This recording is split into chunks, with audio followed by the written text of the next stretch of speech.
Hello बच्चों, नमस्कार। हम लोग फिर से मिल रहे हैं ऑडिटिंग के सेकंड वीडियो में। तो आई होप कि आप लोगों को फर्स्ट वीडियो बहुत ही पसंद आया होगा और सारे डाउट्स जो हैं वो क्लियर भी हो गए होंगे। तो चलिए स्टार्ट करते हैं हम लोग आज का ये वीडियो।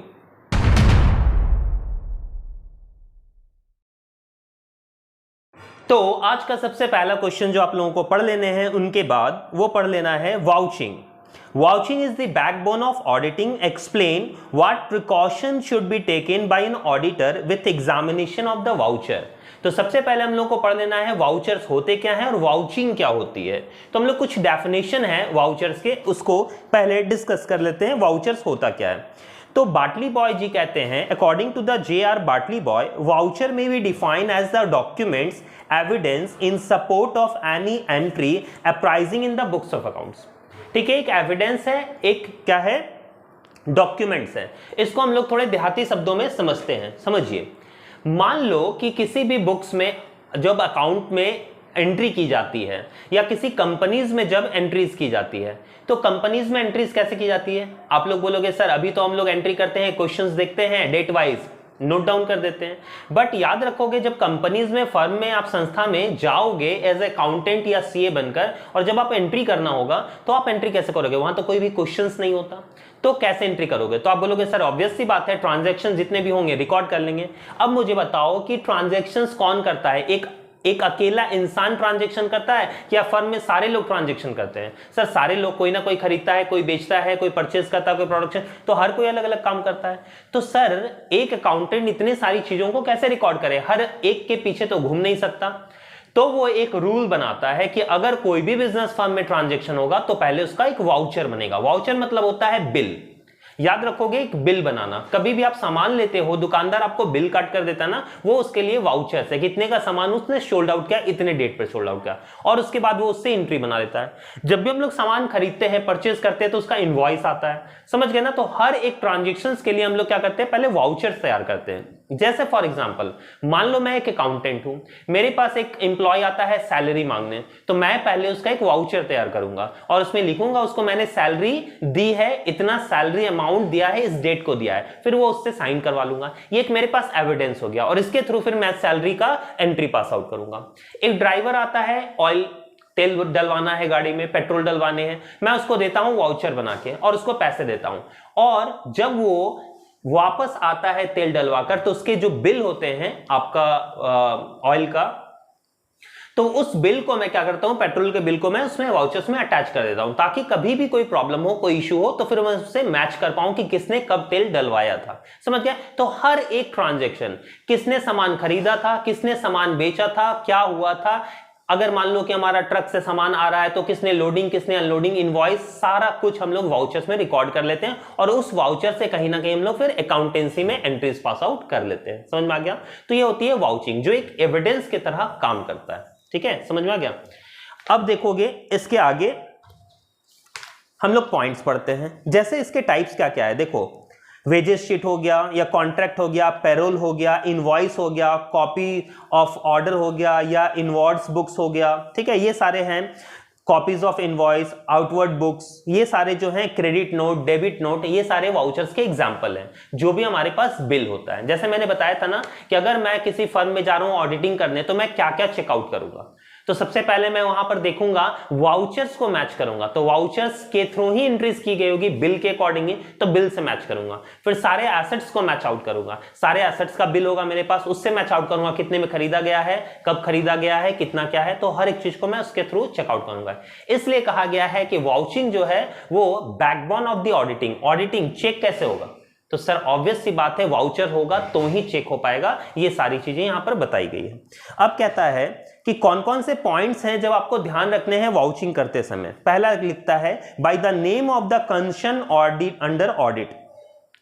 अब जब भी वाउचर्स को चेक कर रहे हो तो सबसे पहले उसमें कंसर्न पर्सन को देखिए कि उसमें क्या, किससे वो रिलेटेड है और किसने किया। जैसे मैंने पेट्रोल की बात की कि 5 तारीख को फलाना लोग ने पेट्रोल डलवाया था, तो सबसे पहले उसका नाम चेकआउट करूंगा और उसको बुलाऊंगा कि हाँ भैया आपने डलवाया था कि नहीं डलवाया था। जिसको मैंने सैलरी दी थी उसको बुलाऊंगा और उसको चेकआउट करूंगा, यहाँ जो सैलरी लिखा हुआ एक्चुअली में तुमको मिला था 20,000 रुपए सैलरी का या नहीं मिला था। हो सकता है ना 18,000 मिला होगा, 2,000 रुपए अकाउंटेंट खा गया हो। तो ये सारी चीजें।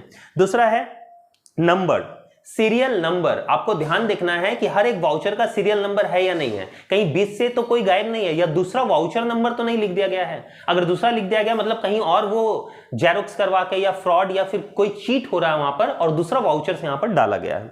उसके बाद डेट ऑफ द वाउचर्स, किस दिन का है, आपको देखना है एंट्री कब हुई है और उसका वाउचर डेट कब है। ये भी तो हो सकता है ना कि पीछे वाला वाउचर कहीं ना कहीं हम लोग आगे उसको शो कर रहे हैं। ठीक, नेक्स्ट के देखना है आप लोगों को साइन, प्रॉपर्ली साइन किया गया है या नहीं किया गया है। उसमें दोनों के, एज अकाउंटेंट मैं भी साइन करूंगा और एज ए जो इंप्लॉइज है या जो भी काम किया है वो भी साइन करेगा, दोनों के एविडेंस होने चाहिए। तो प्रॉपर सिग्नेचर है या नहीं वो आपको देखना है।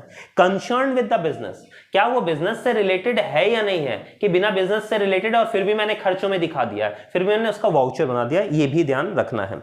अच्छा, अमाउंट्स इन वर्ड्स और फिगर, आपको पता होगा कभी भी आप देखे होगे बिल तो वहां देखे होगे कि आपको वर्ड्स में भी लिखा रहता है और अमाउंट में भी लिखा रहता है। ठीक है, 550 रुपीज ऐसा वर्ड्स में भी लिखते हैं और नंबर में भी लिखते हैं, तो वो दोनों में लिखा है और दोनों को मैच कर लेना है कि सेम है या नहीं। ठीक है ना।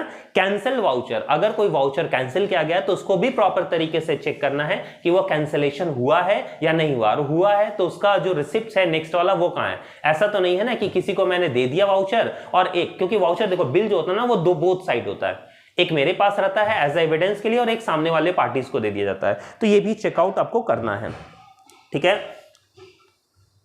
Independent checking of vouchers, vouchers को किसी भी तरीके से प्रेशराइज करके नहीं चेक करना है, इंडिपेंडेंटली आपको बहुत ही ध्यान रखकर चेकआउट करना है।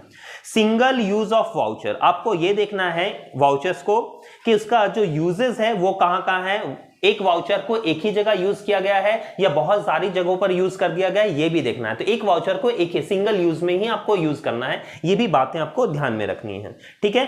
पेमेंट ऑफ वाउचर, ये देखना है पेमेंट्स हुआ है, कब हुआ है, कैसे हुआ है, ये आपको देखना है।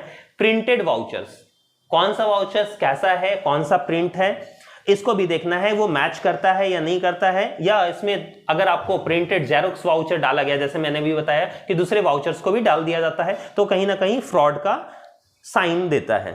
ठीक है। तो ऐसे ऐसे करके आपको देख लेने हैं सारे, और इन सब चीजों पर ध्यान रखना है। जैसे एक और है पॉइंट्स, कंप्लीट, पूरा वाउचर्स भरा हुआ है कि नहीं, वाउचर्स में भी सारे कुछ होते हैं, नरेशन भी होता है। ठीक है, जैसे हम लोग जर्नल एंट्री में नरेशन करते हैं वैसे उसमें भी नरेशन दिया हुआ रहता है। अगर आपको थोड़ा और डिटेल में चाहिए तो आप वाउचर्स देख सकते हो, नेट में सर्च कर लोगे वाउचर, उसका फॉर्मेट निकल आएगा कि वाउचर्स होता कैसे, उसमें सारी डिटेल्स लिखी होती है हर एक ट्रांजेक्शन का। समझ में आ गया। तो ये सारी चीजें यहां पर बताई गई हैं। और लास्टली देखना है मिसिंग वाउचर, कोई वाउचर मिसिंग तो नहीं है, और मिसिंग है तो फिर उसके बारे में पूछना है कंसर्न पर्सन से कि भाई इसका वाउचर कहां गया। तो ये कहीं ना कहीं आपका बैकबोन है एक ऑडिटिंग का।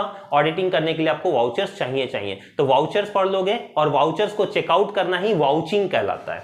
ठीक है, और वो ऑडिटिंग के लिए सबसे जरूरी है, ये आपको ध्यान रखने हैं। ठीक है। आगे की ओर बढ़ते हैं। नेक्स्ट क्वेश्चन क्या पढ़ने, अब आपको नेक्स्ट क्वेश्चन पढ़ लेना है। Auditor is an watch dog not a blood hound, explain this statement. एक ऑडिटर जो होता है ना वो क्या होता है, वॉच डॉग होता है, ना कि ब्लड हाउंड होता है। वॉच डॉग मतलब होता है कि देखभाल करने वाला, रखवाली करने वाला कुत्ता, ना कि एक शिकारी कुत्ता। तो इसका मतलब समझे कि ऑडिटर क्या है। ऑडिटर का काम होता है जाना और चेकआउट करना, हर एक जो भी प्रॉब्लम्स है उसका सॉल्यूशन निकालना, कि भाई अच्छा प्रॉब्लम है, ये सारी चीजें उसको नोट डाउन कर लेना अपने रिपोर्ट में, ना कि एक्शन लेना। जैसे शिकारी कुत्ता क्या करता है, गलतियां होने पर वो क्या करता है, काटता है। ठीक है, यहां पर ऑडिटर्स का कहीं से भी काम नहीं है कि किसी को पनिश करे। ठीक है ना, उसका काम होता है सिर्फ और सिर्फ रिपोर्ट तैयार करना, जैसे एक वॉचडॉग करता है। वॉचडॉग क्या है, एक रखवाली करने वाला कुत्ता भौंकता है और डराता है, वहां जो भी अगर चोर है या फिर जो भी गिल्टी होंगे उनको डराता है, बाकी काटता किसी को भी नहीं है। वैसे ही एक ऑडिटर का काम होता है कि वहां जो भी इंप्लॉयज हैं जो फ्रॉड कर रहे हैं, चीट कर रहे हैं, उनको डराए, एक डर बना रहे कि हाँ ऑडिटर आएगा और ऑडिट करेगा और चेकआउट करेगा तो हमारी गलतियां पकड़ में आ जाएगी, तो वो गलतियां कम से कम करें, इसलिए ऑडिटिंग करवाई जाती है। ठीक है, और इसका कहीं से नहीं है कि वो रिपोर्ट तैयार करे और साथ ही साथ उसको पनिश भी कर दे। पनिश करना काम कंपनीज का है, ओनर का है, उनके बोर्ड ऑफ डायरेक्टर्स का काम है, ऑडिटर का काम नहीं होता है कहीं से। ठीक है, तो इसका काम है वॉचडॉग की तरह काम करना, ये पूरा लिख दोगे। तो इसके लिए आपको ऑडिटिंग भी डिफाइन कर सकते हो, ऑडिट की रिस्पॉन्सिबिलिटीज भी डिफाइन कर सकते हो, उसके बाद ये स्टेटमेंट लिख दोगे। इसमें मोस्ट इंपॉर्टेंट आता है कि अगर आप किसी भी स्कूल कॉलेज का ऑडिटिंग करने जाते हो, कोई एसेट्स का ऑडिट करने जाते हो, तो कैसे चेकआउट करोगे। जैसे फॉर एग्जांपल मैं बताता हूं, मान लो कि मैं जाता हूं एक सिनेमा हॉल है, उसका मैं ऑडिटिंग करने जाता हूं। अब सिनेमा हॉल के लिए ऑडिटिंग क्या है, सबसे पहले मैं जाऊंगा और वहां देखूंगा कि वहां पर कितने सीट्स हैं और हर दिन कितने टिकट्स बिकते हैं। उसके लिए मुझे वाउचर्स चाहिए होगा, जो बिल होता है, कितने वाउचर्स बिके हैं, उससे मैं काउंट करूंगा कि इसका टर्नओवर जो है वो कितना है, और उसके बाद मैं पीएल देखूंगा। पीएल और बैलेंस शीट में एक्चुअली में पीएल मैच आउट कर रहा है कि नहीं कर रहा है। उसके बाद मैं देखूंगा सारे स्टाफ्स को, कितने स्टाफ्स हैं यहां पर, उनसे जाकर मैं बात करूंगा और उनकी सैलरी चेकआउट करूंगा और फिर उसको पीएल से मैच करूंगा कि पीएल में उसका जो सैलरी लिखा हुआ है एक्चुअली में उसकी सैलरी जो है उतनी है कि नहीं है। इतना करने के बाद फिर मैं जाऊंगा सारे ओनर्स के पास, मैनेजर्स के पास, और मैनेजमेंट के तरीकों को देखूंगा कि काउंटिंग प्रिंसिपल यूज किए जा रहे हैं या नहीं किए जा रहे हैं, और अगर नहीं किए जा रहे हैं तो क्यों नहीं किए जा रहे हैं और कौन सा प्रिंसिपल यहां यूज हो रहा है। फिर मैं चेकआउट करूंगा हर एक एसेट्स को, अगर वहां पर एसी लगा हुआ है, वाटर टैंक लगा हुआ है, मोटर लगा हुआ है, लाइट्स लगा हुआ है, तो हर एक चीजों को चेक करूंगा कि एक्चुअली वो बैलेंस शीट में शो कर रहा है या नहीं कर रहा है। अगर वो है तो वहां पर दिखाऊंगा। अच्छा, मैच भी कर जाने के बाद फिर जैसे मान लो कि एसी लगा हुआ है, तो फिर मैं मैच करके देखूंगा कि वहां कौन सी कंपनी का एसी बिल में शो कर रहा है और एक्चुअली में कौन सा लगा हुआ है। ऐसा तो नहीं है ना कि वहां के ओनर ने, ब्रांच मैनेजर ने नई एसी खरीदी, अपने घर पे लगा दिया और घर की पुरानी एसी लाकर यहां लगा दिया। वो भी मैं चेकआउट करूंगा, तो हर एक चीजों को चेकआउट करूंगा, ठीक है। उसके बाद कैश काउंटर्स, वहां पर जाकर देखूंगा कि कैश कितना आ रहा है, बैंक कितना है, और बाकी लाइबिलिटीज को चेक करूंगा कि कितने सारे क्रेडिटर्स हैं, कितना मैंने लोन ले रखा है, और फिर वहां क्रेडिटर्स को कॉल करके भी चेकआउट करूंगा कि उतना अमाउंट का लाइबिलिटीज है या नहीं है। तो ऐसे ऐसे करके आप चेकआउट कर सकते हो। देखो ये बहुत ईजी है, काफी ईजी है। आप सोचोगे एज एन ऑडिटर, मैं अगर ऑडिट करने जा रहा हूं तो क्या क्या किन किन चीजों को चेकआउट करना होगा और किन किन चीजों को देखना होगा, वो आपको देखने हैं, ठीक है। आप स्कूल का भी वैसे कर सकते हो। तो 2-4 चीजें आप बहुत ही केयरफुली देख लोगे, जैसे स्कूल का हो गया, होटल के हो गए, या फिर आपका मान लो कि और भी किसी चीज का कोई एसेट्स हो गया, गुडविल का कैसे हम लोग करेंगे, पेटेंट्स कैसे करेंगे, ट्रेडमार्क कैसे करेंगे, ठीक है ना। तो ऐसे ऐसे करके आपको देख लेने हैं सारे। इससे क्या होगा ना कि आपका बाकी भी आंसर में आप उसको पुट कर सकते हो, नोट डाउन कर सकते हो। देखो ये ऑडिट है, थ्योरी पेपर है, आपको बहुत ही अच्छे से लार्ज स्केल पे लिखना है, तभी आपको मार्क्स मिलेगा। और क्योंकि आपका लास्ट सेमेस्टर है तो और भी अच्छा करें, और भी अच्छे से इसको डील करते चले जाएं, ठीक है। अच्छा, नेक्स्ट क्वेश्चन आप लोगों को क्या पढ़ लेना है, नेक्स्ट क्वेश्चन आप लोगों को पढ़ लेने हैं कॉर्पोरेट गवर्नेंस। तो कॉर्पोरेट गवर्नेंस क्या होता है, ये इवैल्यूएट कैसे हुआ है, और कॉर्पोरेट सोशल रिस्पांसिबिलिटीज क्या होती है, ठीक है ना। पूरी कंपनीज को गवर्न करना, पूरी कंपनीज को मैनेज करना कॉर्पोरेट गवर्नेंस कहलाता है। वो कैसे बनाया गया, उसका इवैल्यूएशन कैसे हुआ, वो सारा चीज हम लोगों का कॉर्पोरेट गवर्नेंस से आता है, ठीक है, कंपनीज के लिए, ठीक है। आपको ये कर लेना है। नेक्स्ट आपको कौन से क्वेश्चंस कर लेने हैं, आपको कर लेने हैं explain the internal check, internal audit और इंटरनल कंट्रोल। इसमें डिफरेंस कर लेना है, सारा कुछ होता क्या है ये भी चेकआउट कर लेना है। मैं शॉर्ट में बता दूं, इंटरनल चेक, देखो इंटरनल चेक क्या होता है ना, जब ऑडिटिंग होती है एक्सटर्नल, तो उसके लिए ऑडिटर्स क्या करते हैं, कुछ सजेशन देते हैं कि आप अंदर ही चेकआउट कर दो, एक ऐसा प्रोग्राम तैयार कर देना ताकि अंदर ही सारा कुछ चेकआउट हो जाए, ठीक है।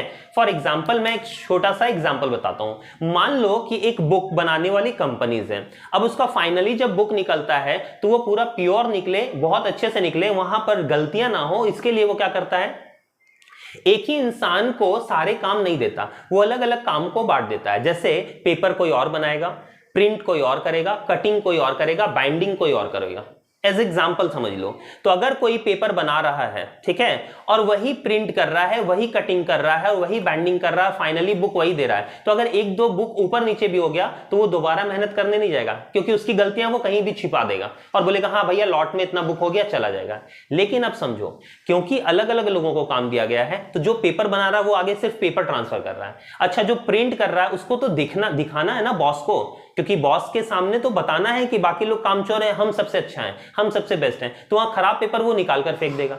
बोलेगा देखिए ये खराब है, आप फिर से बना कर दो। अच्छा, जो प्रिंट करेगा, कटिंग करने वाला बोलेगा प्रिंट अगर अच्छा नहीं है तो निकाल कर बॉस को दिखाएगा, देखिए ये बॉस ये अच्छा नहीं है, ठीक है। और उसके बाद जो बैंडिंग करेगा वो भी देखेगा वैसे ही, अगर हमारे कटिंग अच्छे नहीं है तो वो उसको रिजेक्ट कर देगा। तो लास्टली जब बुक निकल कर आएगा तो वो फाइनली एकदम प्योर बुक निकल कर आएगा। तो ऐसे ही हर एक चीजों में, कंपनीज में क्या होता है ना, इंटरनल एक प्रोग्राम तैयार किया जाता है ताकि आप इंटरनली ही चेक कर पाए, उसको इंटरनल चेक कहते हैं, ठीक है, उसको हम लोग कंट्रोल कर सकते हैं। तो एक ऐसा प्रोसीजर बना दिया जाता है, इसको आप डेफिनेशन, ये तो मैंने अपने ओन वर्ड्स में बता दिया, आप इसको डिफाइन कर लोगे।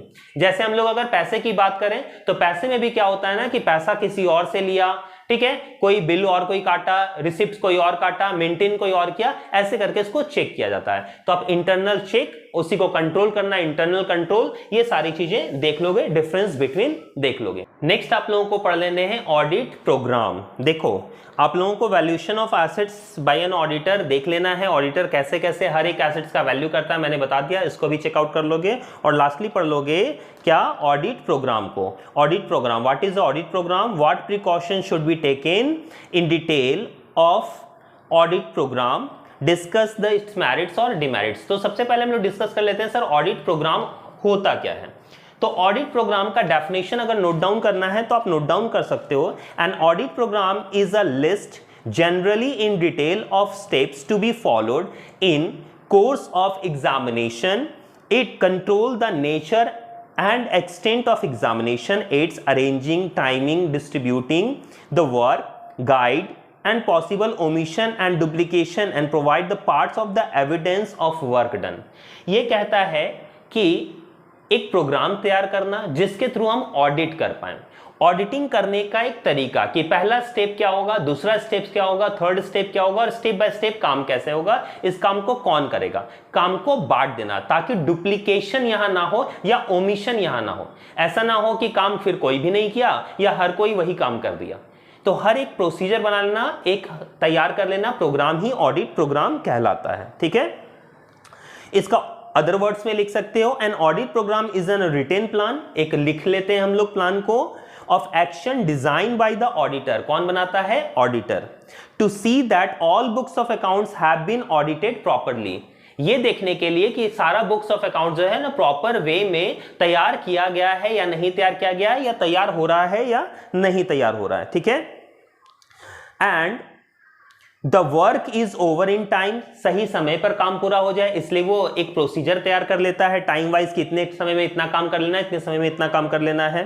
And there is a uniformity in the audit work, और क्योंकि प्रोसीजर तैयार कर लिया गया है, सबको काम बांट दिया गया और बताया गया है काम कैसे करना है, तो सब यूनिफॉर्म मतलब एक जैसा काम करेंगे, सब अपने मन से काम नहीं करेंगे। Every person interested with the part of the audit work has to put his signature on the part of the work completed by him, और उसमें क्या किया जाएगा, हर एक कोई जो अपना काम करेगा उस पर अपना सिग्नेचर कर देगा कि भाई मैंने ये काम किया है, ये रिस्पॉन्सिबिलिटी मेरी है, और अकाउंटेबिलिटी भी मेरी है, जवाबदेही भी मेरी है कि इस काम में कोई गलती हुई है तो मैंने किया है। इसलिए हर कोई अपना अपना काम पे, अपने अपने रिपोर्ट पे वो साइन कर देगा, ठीक है। अच्छा, चलते हैं इसके कैरेक्टरिस्टिक्स की ओर। इसका कैरेक्टरिस्टिक्स क्या है, लिखोगे। फर्स्ट होगा रिटेन, एक प्रोसीजर बनाया जाएगा, एक प्रोग्राम बनाया जाएगा जो लिख कर बनाया जाएगा, रिटेन होगा ताकि सबको पता रहे कि क्या क्या है। दूसरा क्लियर कट, हर कोई को अपना काम पता होगा कि काम कैसे करना है। तीसरा होगा फ्लेक्सिबल, कोई भी पॉइंट्स अगर आए तो वहां फ्लेक्सिबल होगा, वहां चेंज किया जा सके, ऐसा नहीं कि रिजिड प्रोग्राम बना दिया गया है कि बस ऐसे ही काम करना तो ऐसे ही, अगर सिचुएशन चेंज होती है तो उसके अकॉर्डिंग प्रोग्राम भी थोड़ा बहुत चेंज कर लिया जाए, ऐसा प्रोग्राम होना चाहिए। डिस्ट्रीब्यूशन ऑफ वर्क, काम किसको किसको क्या क्या दिया गया है ये भी वहां नोट डाउन करना है कि डिस्ट्रीब्यूट वर्क का काम कैसे कैसे किसी से दिया गया है।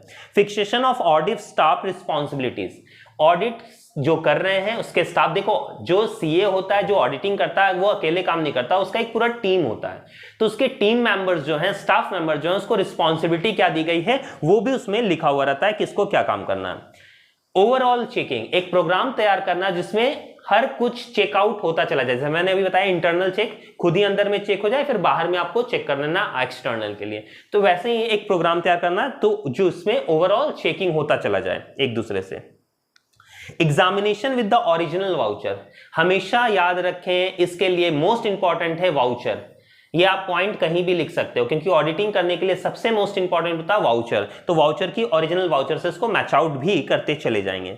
Based on the accounting system, जो भी हम लोग प्रोसीजर बनाए, जो भी हम लोग प्रोग्राम बनाएंगे, वो ये ध्यान में रखकर बनाएंगे कि वो अकाउंटिंग प्रिंसिपल बेस्ड हो, अकाउंट से बाहर नहीं हो, ये हम लोग ध्यान में रखेंगे। एंड द नेक्स्ट है keep in mind the weak and strong point of the internal check system. हर एक चीज को कहां कहां वीक पॉइंट है, कहां कहां स्ट्रॉन्ग पॉइंट है, वो ध्यान में रखकर ये प्रोग्राम बनाना है, ताकि वीक पॉइंट को भी स्ट्रॉन्ग किया जा सके। नेक्स्ट है knowledge of the concern rule. जो रूल्स है, रूल को फॉलो किया जाएगा, जो बिजनेस का रूल है उसको ही फॉलो करते हुए काम करना है, क्योंकि हर एक बिजनेस का अपना रूल होता है, अपने बेसिक फीचर्स होते हैं, तो उसके रूल्स को फॉलो करते हुए उसका प्रोग्राम बनाना है। और हर एक प्रोग्राम सबके लिए नहीं होता कि हर कंपनी में वही प्रोग्राम चल रहा है, उसके रूल्स के अकॉर्डिंग उसका स्पेशल प्रोग्राम बनाना है। और the last one signature, date and column. ये तो आपको देखना ही है कि जो जो काम कर रहा है, जिस डेट पर काम पूरा हुआ, वहां उसका सिग्नेचर और डेट वाइज बनाते चले जाना है, जिससे क्लियर कट हम लोग इस प्रोग्राम को देख पाए। तो हमने इसमें सारे इंपॉर्टेंट क्वेश्चंस को पढ़ लिए। जैसे ऑडिटिंग होता क्या है, auditor is a watchdog not a blood hound, ये हमने पढ़ लिया। इंटरनल चेक आप लोगों को कर लेना है, इंटरनल ऑडिट कर लेना है। वाउचिंग होता क्या है, vouching is the backbone of the auditing, ये कौन कौन से प्रिकॉशन ध्यान में रखने हैं ये कर लेने हैं। Qualification and disqualification of a company auditor and types of auditors कौन कौन से होते हैं, उसके सारी क्वालिटीज, इनबाउंड क्वालिटी वो एक्वायर क्वालिटीज भी मैंने बता रखी है। कॉर्पोरेट गवर्नेंस क्या होता है वो आपको पढ़ लेने हैं। कॉर्पोरेट गवर्नेंस रिस्पॉन्सिबिलिटीज जो है वो पढ़ लेनी है। वैल्यूएशन ऑफ एसेट्स लायबिलिटीज मैंने बता रखा था। अच्छा, ऑडिट नोटबुक आपने पढ़ रखा होगा, जो मैंने रिपोर्ट बताया कि ऑडिटर जब जाता है ऑडिटिंग करने तो अपना एक रिपोर्ट तैयार करता है, उसी को ऑडिट रिपोर्ट और उसी बुक्स को ऑडिट नोटबुक कहा जाता है। ठीक है, उसके बाद इंटरनल चेक है। रूटीन चेक मैंने बता दिया। रूटीन चेक हम लोग हमेशा प्रोसीजर टाइम्स के अकॉर्डिंग, कभी कभी जो बड़ी फर्म होती है वो हम लोगों का हमेशा रूटीन चेकिंग करवाती है, जैसे वो या तो वीकली करवाएगी या मंथली करवाएगी या क्वार्टरली करवाएगी, ये रूटीन चेक करवाती है, इसको ध्यान में रख लेना है। फिर मैंने बताया था book keeping ends where accountancy start and where accountancy and auditing begins, ये क्वेश्चंस आप लोगों को देख लेना है। किसके लिए नेसेसिटी है, किसके लिए ये लग्जरी है, ऑडिटिंग इज अ लग्जरी और अकाउंटेंसी इज द नेसेसिटी, ये आप लोग को देख लेना है। एरर फ्रॉड्स, तो देखिए सारे क्वेश्चंस मैंने डील कर दिए हैं, सारे क्वेश्चन इंपॉर्टेंट बता दिए हैं। आप हर एक क्वेश्चंस को नोट डाउन कर लें, हर एक क्वेश्चंस को अच्छे तरीके से पढ़ लें। और फिर भी अगर आपको लगता है कि सर कुछ टॉपिक्स में डाउट रह गया है या उसका नोट्स नहीं है आपके पास, तो प्लीज मुझे मैसेज करें, मैं आपको उसका नोट्स पीडीएफ प्रोवाइड करवा दूंगा। ठीक है, तो अच्छे से पढ़ते रहें। तब तक के लिए धन्यवाद, बाय।